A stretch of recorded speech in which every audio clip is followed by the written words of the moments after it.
Hello, and welcome to Strange Talk with Doc. This is your host, Doc, and I'm going to do a special show right now. This special show is dedicated to my one of my first loves. It's called Bed-Stuy, Brooklyn. I was born and raised in Bed-Stuy, Brooklyn, New York. I was schooled in Bed-Stuy, Brooklyn, New York. Brooklyn and Bed-Stuy is in my DNA. It is a part of who I am and what I am. I learned most of my first lessons, some of the most valuable lessons that I ever need for the rest of my life, I learned there. And I'm going to explain to some people out there why they are not allowed or should not be allowed to claim Bed-Stuy as their own because they have nothing to do with the legacy. They have nothing to do with what gave the name the reputation that it had and has. When you're in a club and they're screaming, "It's Brooklyn in the house," they're not talking to you. They're talking to people like me. And just to clarify, I'm not coming to you from a standpoint of some thug, some hoodlum, or some gangster. I went to junior high school 35. I went to PS 262. I did not see a white face other than teachers in either one of those. I went to Boys and Girls High. You were not in my high school. You were not in my neighborhood. You were not even in the surrounding neighborhood. So Bed-Stuy was a black thing. We built that do or die name. Young black men and women built that name, and to appropriate it has really pissed me off because a part of it is the fact that that name rings bells worldwide. There's a certain way that a person is expecting you to act when they hear that you're from there, not that you live there. And let's clarify that too. Living there is cool. I love to see the neighborhood on the come up. I love to see that new people are experiencing the Brooklyn vibe. I hold that not against you. But what I hold against you is you are claiming as though you built it. Those fucking bricks were built when you got there. You did not do anything to uplift that name. We did. The young men and women who were born and raised and schooled there are the people who built the reputation that is a strong reputation and, like I said, rings bells worldwide. You can say Bed-Stuy almost anywhere and a person sparks up when you say it.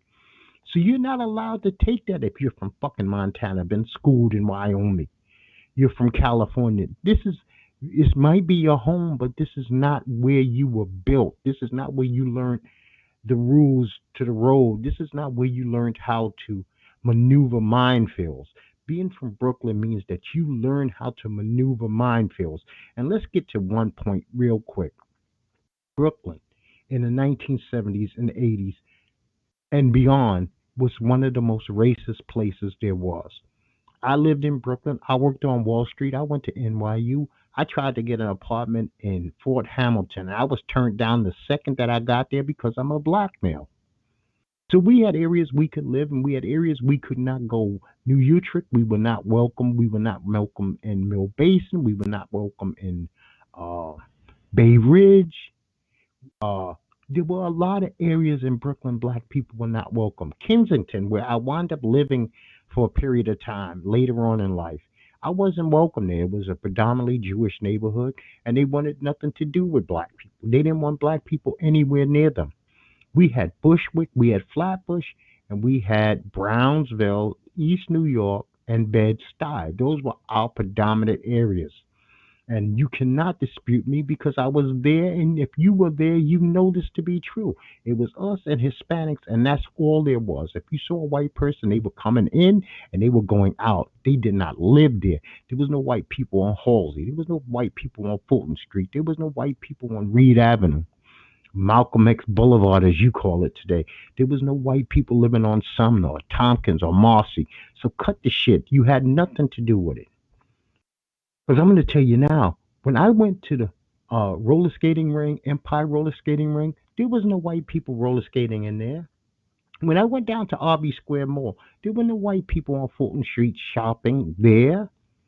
So I can't even go to fucking Instagram now without every white guy who lives or white girl who lives in Brooklyn now with a Bed-Stuy t-shirt on, like you have something to do with the culture that was created, the name that was developed. You don't. And like I said, You could be proud of where you live, but don't fake the funk. Stop pretending as though you were in park jams, that you knew corner stores that were black owned. Yeah, Brooklyn Bed-Stuy used to have black owned corner stores before Habib came there, before Poppy came. There were grocery stores and penny stores on all corners, and they were predominantly owned by black people. There were no fucking Chinese restaurants. We used to actually have chicken shacks, fried chicken shack. Crab trucks used to come on Saturday and Sundays. You wasn't there. You wasn't there when we was out in the street with our do rags, our gazelles, and our nylon T-shirts and our boom boxes.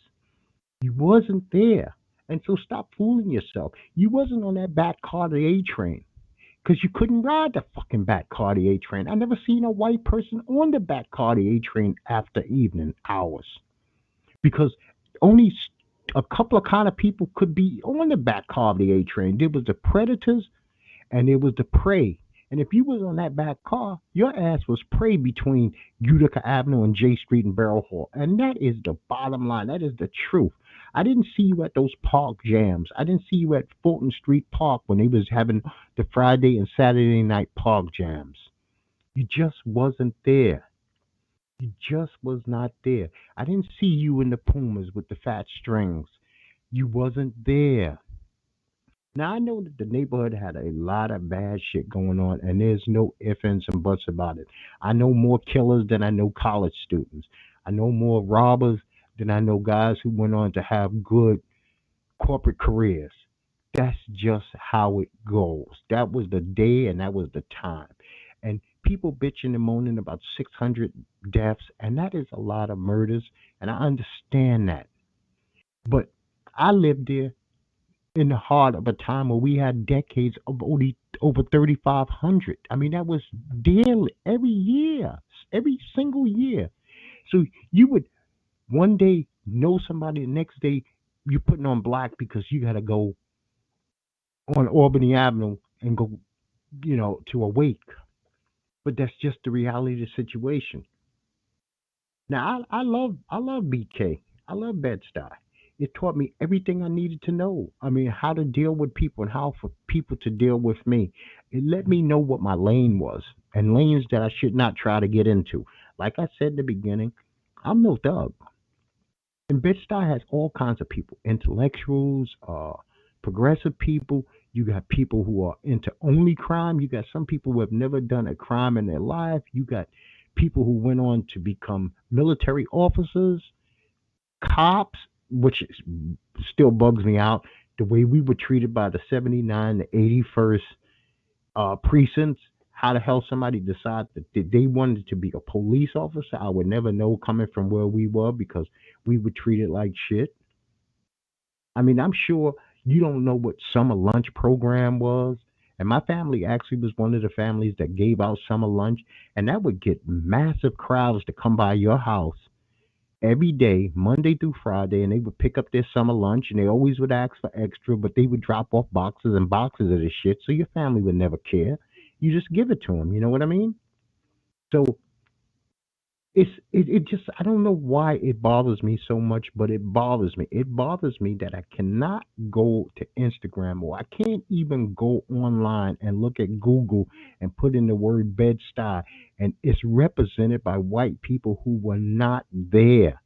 Where are the black faces to a neighborhood that was built by black people? When you think of Compton, California, you do not think of white people. You think of black people. And it's like something else has been taken away from us. We get things snatched from us all the time. Corona happens. We're in Corona. Corona's going on now. And a lot of white people have bailed out to go back to wherever the fuck they came from, the safety of their mother's home or their home state. And when it's over, they'll come back, I'm sure. But for now, in the heart of the shit, you have someplace else to go. That Bed-Stuy cat, that Harlem cat, that Bronx cat, South Bronx, that was his home. That was his home. He had no other place to go. And if he had someplace else to go, it was always in the surrounding area anyway, so he might as well stay at his own crib, you know? Now, New York is all of mine. I mean, the village is mine, Coney Island is mine. I mean, I partied everywhere. I partied Red Parrot, Copacabana, the Roxy, Bentley's, Webster Hall, Limelight, the Tunnel, my favorite spot of all time, which is damn. I mean, I partied at Harlem World. I partied everywhere. 8th Street, St. Mark's Place were big time places that I spent a lot of time. Yankee Stadium is like a second home to me. City Island. So New York is my place. Delancey Street, going out there to get our sheepskins and get our new gear and Pumas. That's my life. You know, dice games on the corner. I've won thousands and thousands and thousands of dollars playing dice and hole in the walls, and sometimes just on the street corner. I go back.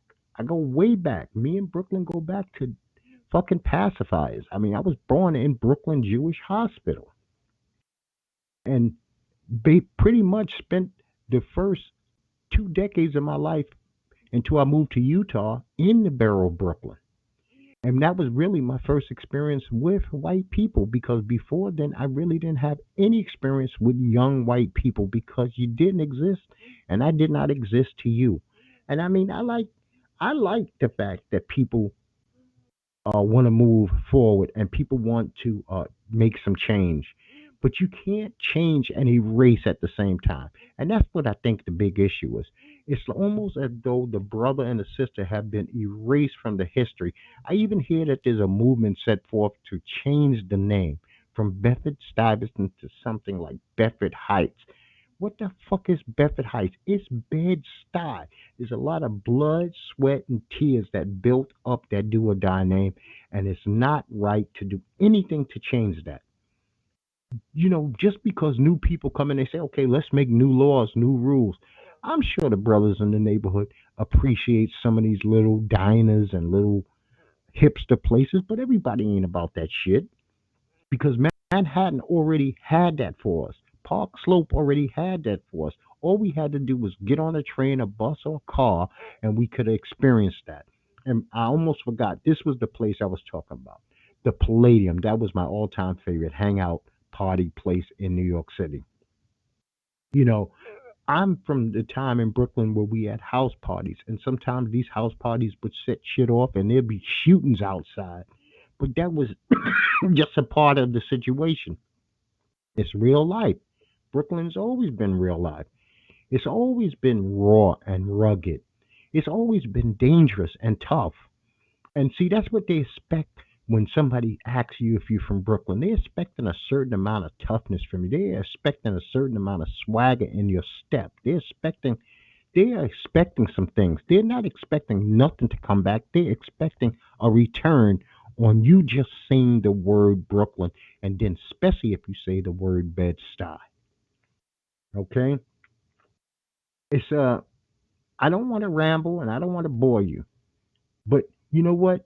You can be called out, and you will be called out by people like me if you decide that you want to tell me that you're from Bed-Stuy and you can't even tell me what Reed Avenue was, where Reed Avenue was, where Sumner Avenue was. I'm not going to allow it. I mean, because could you have survived when all the stick up kids were everywhere? And I am not talking here, there. You couldn't maneuver around them. You had to know them. You had to know how to flow because each block might have had four major stick up kids. And this is even before the crack era. Now, the crack era brought a whole different function to Brooklyn. People that were normal and decent and hard working, 3 weeks later, you could see them pushing a shopping cart with cans in it. And this was just normal. Girls that nobody could get to touch became lascivious whores for $3 because that's what drugs do. The neighborhood got bombarded with drugs, and so violence became a way. We used to have movie theaters. You might not even know Brooklyn. Bed-Stuy was full of movie theaters. We had the Banco, we had the Regent, we had the Louis Gates Avenue. I mean, there were movie theaters. We had everything. We before '77, the blackout, Broadway was thriving. There was stores everywhere. I mean, that was a place to go eat breakfast. Then the blackout came and they burnt the fucker to the ground, basically. And to today, Broadway has never recovered what it was. As far as I'm concerned, Fulton Street never recovered what it was, but that wasn't due to the blackout. The city, with all the building of corporate shit downtown, has made it a mess. It made it a mess as far as I'm concerned. But you know what? I come from a different New York than you might come from. You know, I come from a New York that still had Tad Steakhouse and fucking Beefsteak Charlie's, places that are long gone, and the original Rays, because now there's original Rays and there's Rays and Ray's famous. There's all kinds of shit. I I just would like for you to be consistent. I would like for you to use some thought when you say that you're from Bed-Stuy. Say that you live in Bed-Stuy. Show some respect to the name of Bed-Stuy. Just say, I am living in Bed-Stuy, but I'm originally from blah, blah, blah, because it actually is insulting. At least it's insulting to me. If nobody else will say it, I will say it.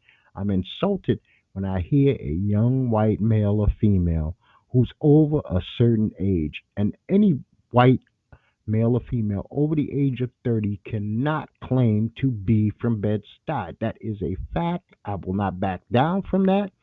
There is no way around it. You might have, the first influx might have been around 2005. Before then, it didn't exist. I could walk from Fulton to fucking DeKalb and wouldn't see a white person. I could do that for 100 days in a row and wouldn't see a white person unless you worked for fucking Con Ed or was a cop or something. And you know this to be true.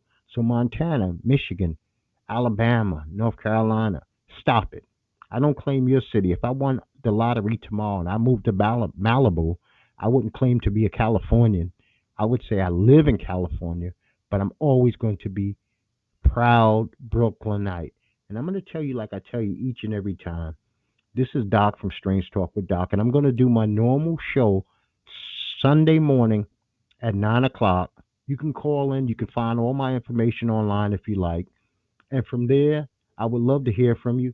And I'm going to tell you, like I tell you each and every time, people, peace to you and peace to yours, and stop faking the fucking funk.